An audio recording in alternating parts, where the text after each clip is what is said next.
The wind was deafening up there, blades chopping the sky, my hair whipping across my face. Then came the whisper, "You've always been in the way." I felt her palm on my chest, and then I was falling.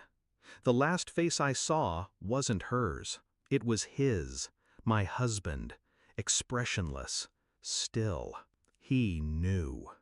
I hit the water hard, bones cracked, vision exploded into black and red, but I didn't die. That was their first mistake. You don't survive something like that by accident.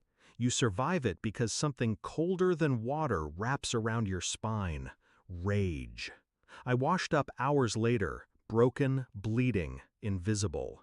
And I stayed that way, gone, while they threw my funeral, while they cried fake tears and pocketed the insurance payout, while my sister slid into my office chair and my husband slept in my bed.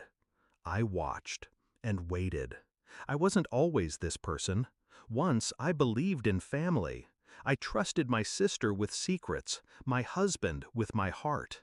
Together, we built my father's company into a multi-million-dollar empire. But the more I succeeded, the smaller they felt. And I missed the signs.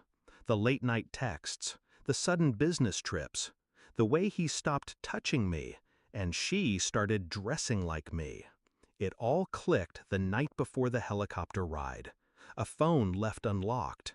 An insurance policy printed and signed with his signature, not mine, and her initials at the bottom.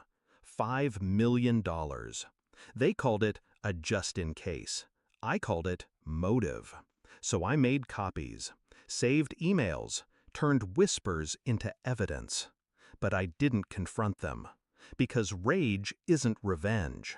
Revenge takes timing, precision. I vanished, declared dead.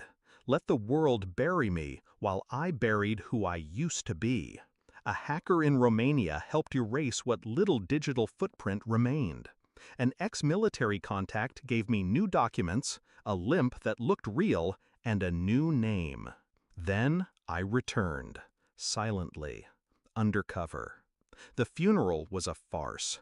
Black dresses, crocodile tears, speeches that meant nothing.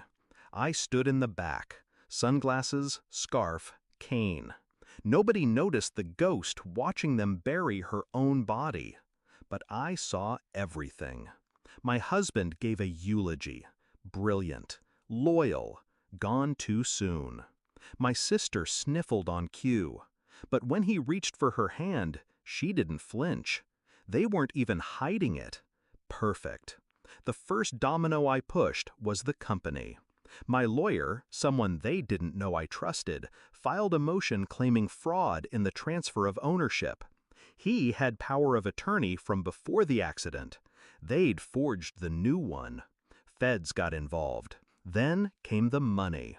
Insurance companies don't like being played, especially not when they find the dead woman's blood on a recovered wetsuit and a witness claiming she was pulled out of the water after the fall.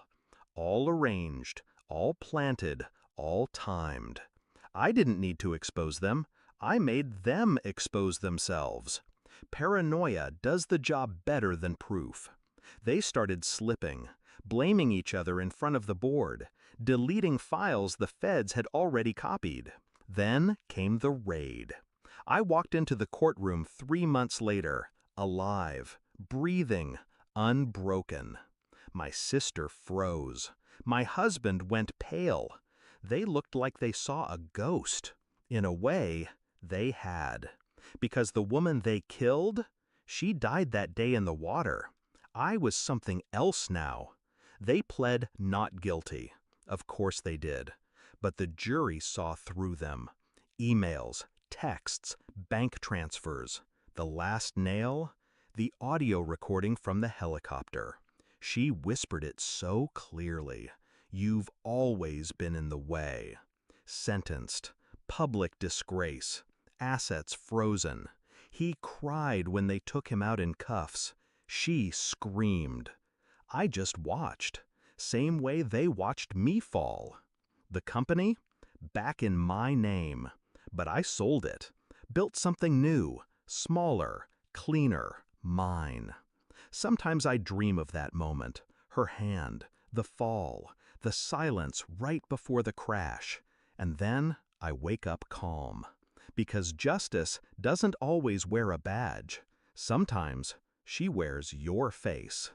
I wasn't in the way. I was the way. And now they finally see it.